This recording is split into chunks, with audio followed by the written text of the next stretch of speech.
Hello दोस्तों, आपका स्वागत है हमारे YouTube चैनल पर। मैं एक आज आपको कराऊंगा प्रतिशतता। ये प्रतिशतता का चैप्टर सभी प्रतियोगी परीक्षाओं के लिए बहुत ही महत्वपूर्ण चैप्टर है। इस चैप्टर को पूरा देखने के लिए हमारे चैनल को सब्सक्राइब कर लें, लाइक करें और शेयर कर दें। इस चैप्टर को मैं बहुत ही आसान शॉर्ट ट्रिक द्वारा हल कराऊंगा। देखिए, जैसा कि यह क्वेश्चन कहा है, किसी एक संख्या का 9% दूसरी संख्या के 4% का योग पहली संख्या के 6% दूसरी संख्या के 8% के योग के बराबर है। पहली संख्या का दूसरी संख्या से क्या अनुपात होगा? देखिए दोस्तों, यदि संख्या x और y है, तब देखिए किसी एक संख्या का 9% इस x का 9%, दूसरी संख्या के 4% y का 4%, इनका योग पहली संख्या के 6% x का 6%, दूसरी संख्या के 8% y का 8% के बराबर है।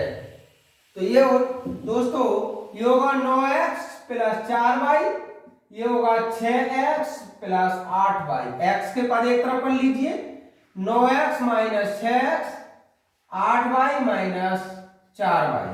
यहां से बचा 3x बराबर 4y, x बटा y बराबर होगा 4/3, तब x अनुपात y बराबर होगा 4/3। क्वेश्चन में कहा है पहली संख्या का दूसरी संख्या से अनुपात क्या होगा? तो दोस्तों पहली संख्या का दूसरी संख्या से अनुपात होगा 4/3। इसका ऑप्शन नंबर डी करेक्ट होगा।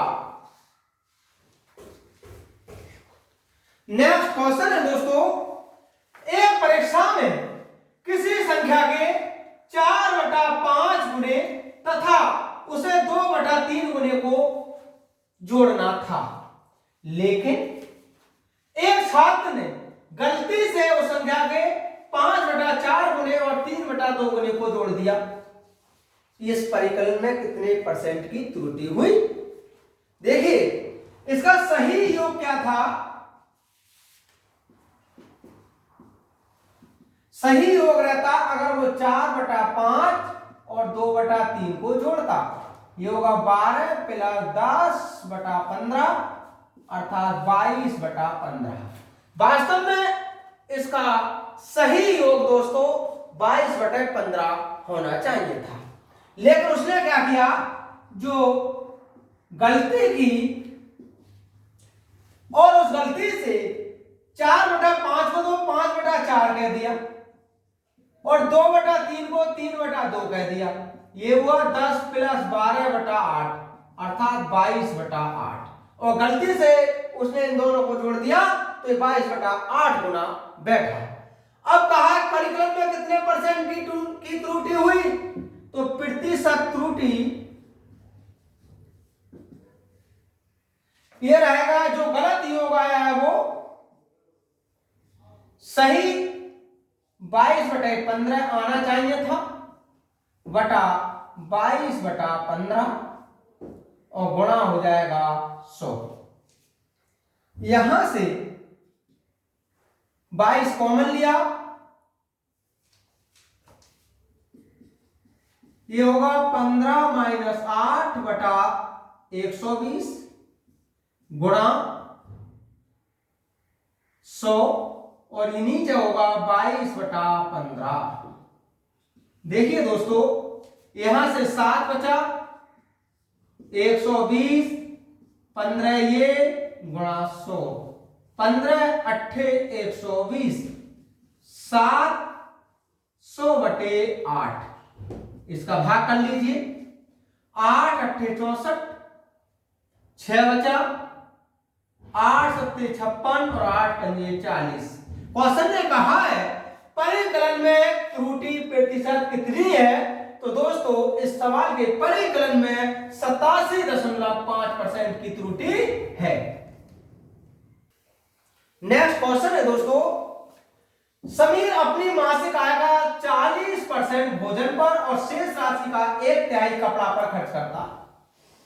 वह शेष 600 रुपए बचाता है, जो उसकी भोजन और कपड़ा पर किए गए खर्च का 66.2/3% है।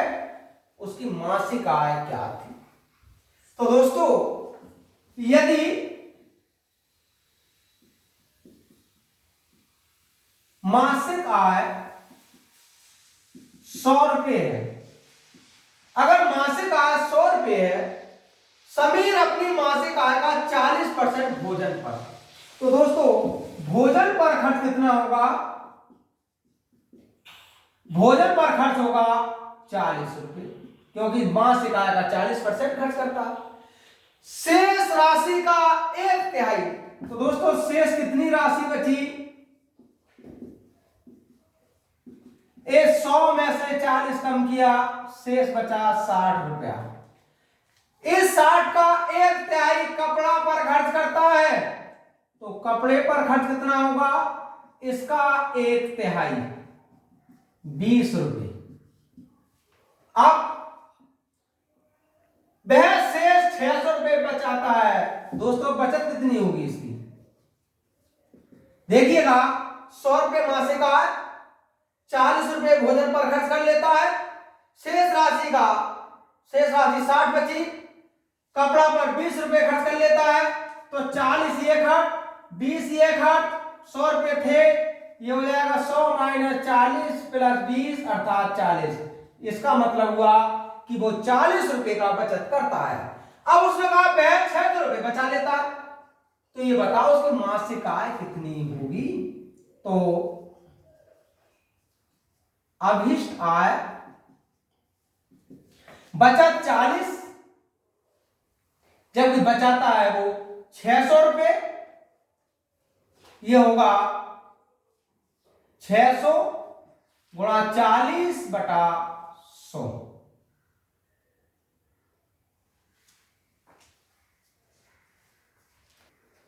ये होगा 600 × 100/40। यहां से ये होगा दोस्तों 6000/4 अर्थात 1500 रुपये। क्वेश्चन ने कहा है उसकी मासिक आय क्या थी? तो दोस्तों उसकी मासिक आय थी 1500 रुपये। नेक्स्ट क्वेश्चन है दोस्तों, एक तरबूज का वजन 10 किलोग्राम है, जिसमें 90% पानी है। 4 दिनों के बाद कुछ पानी का वाष्पीकरण हो गया तथा अब उसमें पानी 70% ही शेष रहा। ज्ञात कीजिए कि कितने किलोग्राम पानी का वाष्पीकरण हुआ। सबसे पहले ये देखते हैं कि जब तरबूज का वजन 10 किलोग्राम है, तो दोस्तों इसमें पानी का वजन कितने किलोग्राम है? तो पानी जो रहेगा वो 10 किलोग्राम का 90% पानी है, अर्थात 9 किलोग्राम पानी है। हमें यह ज्ञात हुआ कि 10 किलोग्राम के तरबूज में 9 किलोग्राम पानी है। 4 दिनों के बाद पानी का वाष्पीकरण हुआ, तो इसका मतलब ये जो 9 किलोग्राम पानी है इसका वजन तो घटा होगा और उसमें पानी 70% ही बचा। मान लीजिए कि x किलोग्राम पानी का वाष्पीकरण हुआ, तो ये 9 - x बचेगा। लेकिन तरबूज तो 10 किलोग्राम का था, तो जब 10 किलोग्राम का तरबूज था तो इसका वजन भी घटा होगा, लेकिन उसने कहा है कि इसका 70% भाग शेष बचा। फिर सुनिए जरा इस लाइन के लिए, जैसा कि उसने कहा 4 दिनों के बाद कुछ पानी का वाष्पीकरण हो गया। मान लीजिए कि x किलोग्राम पानी का वाष्पीकरण हो गया, अब उसमें पानी 70% ही शेष रहा। तो दोस्तों पानी 9 किलोग्राम था, इसका कुछ वाष्पीकरण होगा तो पानी घटेगा, तो 9 - x। लेकिन तरबूज का वजन तो 10 किलोग्राम था, तो 10 किलोग्राम का तरबूज भी तो कम वजन का हो जाएगा। ये होगा 10 - x का 70%।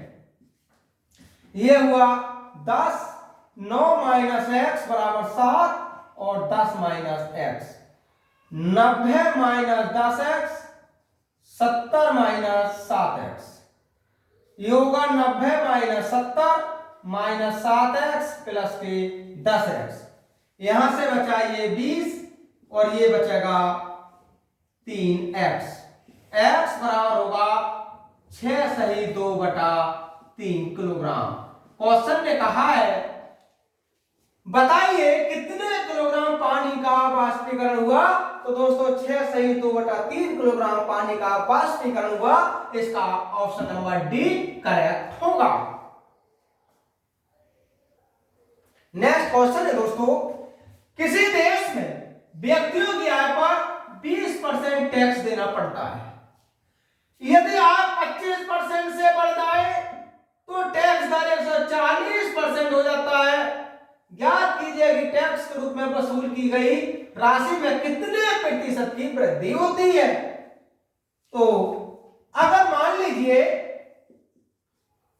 कि उसकी आय 100 रुपये है, यदि आय 100 रुपये है, क्वेश्चन ने कहा कि आय पर 20% टैक्स देना पड़ता है, तो दोस्तों इस पर टैक्स हो जाएगा 20 रुपये। यदि आय 25% से बढ़ जाए तो नई आय कितनी हो जाएगी, इसकी 25% से बढ़ा रहा है तो 125 रुपये हो जाएगी। तो टैक्स दर 140% हो जाता है, तो नई टैक्स दर क्या होगी,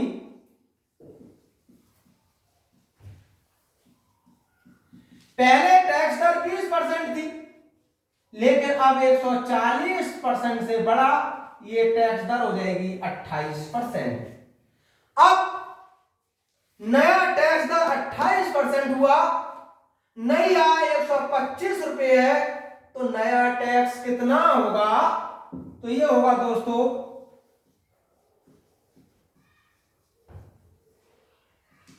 125 गुणा 28/100। 25 चौका 100, 25 पंजे 125, 4 सत्ते 28 और ये हुआ 35 रुपये। अब नए टैक्स के हिसाब से उसे 35 रुपये टैक्स के देने होंगे। आगे कहा है बताइए कि टैक्स के रूप में वसूल की राशि में कितने परसेंट की वृद्धि हो गई। तो दोस्तों पहले वो 20 रुपये टैक्स देता था, आप उसे 35 रुपये टैक्स देने पड़ रहे हैं, तो टैक्स में वृद्धि कितनी हुई,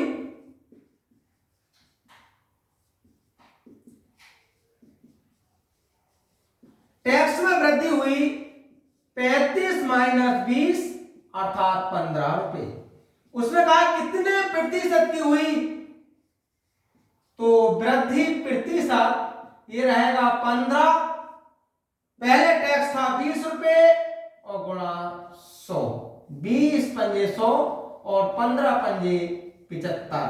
क्वेश्चन ने कहा है बताइए वसूल की गई राशि में कितने प्रतिशत की वृद्धि होती है। तो दोस्तों वसूल की गई राशि में 75% की वृद्धि होती है। इसका ऑप्शन नंबर बी करेक्ट होगा। नेक्स्ट क्वेश्चन है दोस्तों, एक मकान का बीमा मूल्य 30,000 रुपये है, जिसमें उस मकान का मूल्य तथा 1.5% बीमा प्रीमियम दोनों शामिल है। मकान का यथार्थ मूल्य लगभग क्या है। वो ये कहना चाह रहा है कि उस मकान का वह मूल्य बताओ जिसमें बीमा ना हो। अकेले मकान का मूल्य क्या होगा। यदि यथार्थ मूल्य 100 रुपये है तो 100 रुपये तो मकान का मूल्य प्लस 1.5% बीमा देना पड़ता है, ये हो जाएगा 2। अब ये दोनों मूल्य बना करके 30,000 के बराबर हो जाता है। फिर सुनिएगा भाई 100 रुपये तो यथार्थ मूल्य, x का 1.5% और तो 3/2 गुणा 100, अब ये 30,000 हो जाता है। ये होगा यहां से x 3x/200 बराबर 30,000। 200 का इससे गुणा करेंगे 200x प्लस 3x, ये रहेगा 200 बराबर 30,000। ये हुआ 203x बराबर 30,000 गुणा 200। x बराबर रहेगा 30,000 गुणा 200 बटा 203। इसका अगर हम डिवाइड करेंगे 29,556.65 रुपए होगा। क्वेश्चन ने कहा है ये बताइए मकान का यथार्थ मूल्य लगभग कितना होगा। तो 29,556, ये 600 है, ये 29,500 है, ये 29,550 है। इसके लगभग यही ऑप्शन बन रहा है। तो मकान का यथार्थ मूल्य होगा 29,550 रुपए। इसका ऑप्शन नंबर सी करेक्ट होगा। नेक्स्ट क्वेश्चन है दोस्तों, एक वृत्ताकार खेल के मैदान की त्रिज्या 80 मीटर है। यदि इसकी त्रिज्या 64 मीटर कर दिया जाए तो उसके क्षेत्रफल में कितने प्रतिशत की कमी होगी। तो सबसे पहले हमें यह ज्ञात करना होगा कि उस खेल के मैदान की जो त्रिज्या थी उसमें कितने परसेंट की कमी हुई। तो त्रिज्या में प्रतिशत कमी, पहले दोस्तों 80 मीटर त्रिज्या थी, बाद में 64 कर दी बटा प्रारंभिक त्रिज्या गुणा 100। यहां से कितना बचेगा देखिए 6 और एक 16 गुणा 100 80, ये होगा 20%। अब कहा उसका क्षेत्रफल में कितने परसेंट की कमी होगी। तो क्षेत्रफल में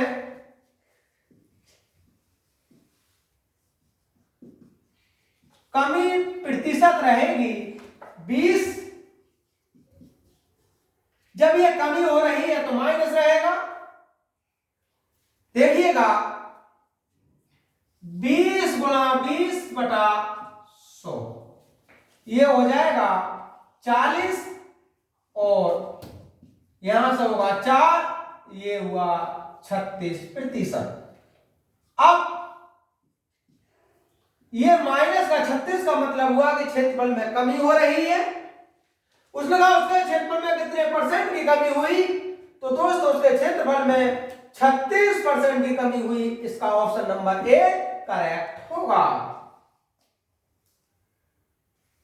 नेक्स्ट क्वेश्चन है दोस्तों, एक स्कूल में कुछ विद्यार्थियों का 72% लड़का है। यदि स्कूल में लड़कियों की कुल संख्या 336 हो तो विद्यार्थियों की कुल संख्या क्या है। तो दोस्तों कुल विद्यार्थी रहेंगे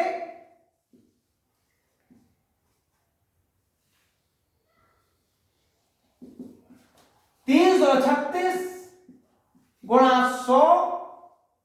जब इसमें 72% लड़के हैं तो 28% लड़कियां हैं। ये हो जाएगा 100 माइनस 72। यहां से हुआ 336 गुणा 100 और ये हुआ 28। इसके लिए 7 चौक 28 और 7 चौक 28, 7 अट्ठे 56 और ये हुआ 1200। क्वेश्चन ने कहा है विद्यार्थियों की कुल संख्या है। तो दोस्तों विद्यार्थियों की कुल संख्या है 1200। इसका ऑप्शन नंबर सी करेक्ट होगा। नेक्स्ट क्वेश्चन है दोस्तों, किसी संख्या के 40% का 15% 192 है, वह संख्या क्या होगी। तो ये संख्या होगी 192 गुणा 100 बटा 40 गुणा 100 बटा 15। इसका सॉल्यूशन कर लीजिए। देखिएगा यहां से काटेंगे तो ये 25 हो जाएगा। 5 पंजे 25, 5 तिया 15, 3 छग 18, 3 चौक 12, यहां से 10 और ये बचेगा 5। 5 चौक 20, 2 5 चौक 30, 2 32 यानी 3200। उसने कहा वह संख्या है। तो दोस्तों वह संख्या है 3200। नेक्स्ट क्वेश्चन है दोस्तों, एक कस्बे की जनसंख्या 6400 से बढ़कर 6688 हो गई। जनसंख्या में प्रतिशत वृद्धि कितनी थी। तो प्रतिशत वृद्धि रहेगी 6688 माइनस 6400 और पहले जनसंख्या थी 6400 गुणा 100। यहां से बचा 288 गुणा 100 और ये हुआ 6400। ये हुआ 288 बटा 64, 8 अट्ठे 64, 8 तिया 24, 8 छंग 48, 8 चौक 32। तो जनसंख्या में प्रतिशत वृद्धि होगी 4.5% की। नेक्स्ट क्वेश्चन है दोस्तों, 80 का कितने प्रतिशत 192 है। मान लीजिएगा कि 80 का x प्रतिशत 192 है। यहां से x बराबर रहेगा 192 गुणा 10 बटा 8। इसके लिए 8 दूनी 16, 8 चौक 32, x बराबर रहेगा 240 प्रतिशत। तो कहा था 80 का कितने प्रतिशत 192 है, तो दोस्तों 80 का 240 प्रतिशत 192 है। इसका ऑप्शन नंबर ए करेक्ट होगा।